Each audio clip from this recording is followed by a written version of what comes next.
Today we're looking at a classic mathematical illusion, a step-by-step algebraic proof that claims 1 equals 2. Obviously, 1 does not equal 2, but every algebraic step looks completely legal at first glance. Let's walk through the proof step by step and see if you can spot the exact moment where the rule is broken. Step 1. We start by picking two non-zero numbers, a and b, and setting them equal to each other, a equals b. You can think of both a and b as equal to 5, or any number you like.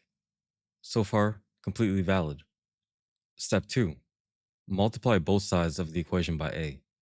A times a gives a squared, and b times a gives ab.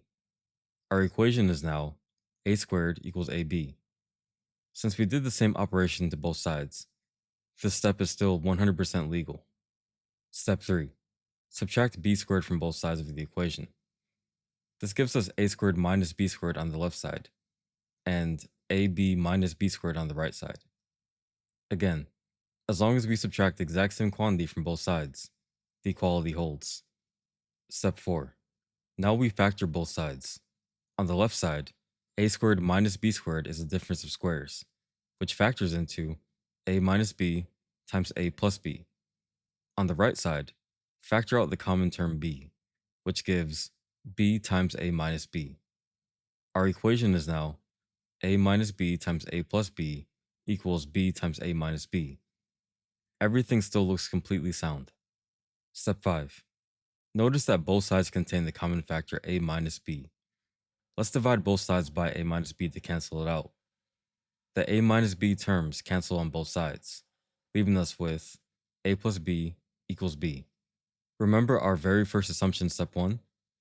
We set a equals b, so let's substitute b in the place of a in our equation.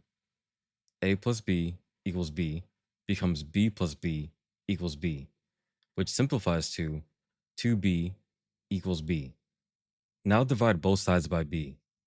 2b divided by b gives 2. B divided by b gives 1. And there it is. 2 equals 1. So where's the mistake? Did we just break mathematics? The mistake happened silently back in step 5, where we divided both sides by a minus b. Remember, in step 1 we defined a equals b. That means a minus b equals 0. In step 5, we actually divided both sides of the equation by 0. Division by 0 is undefined in mathematics. When you divide by 0, you can prove any number equals any other number.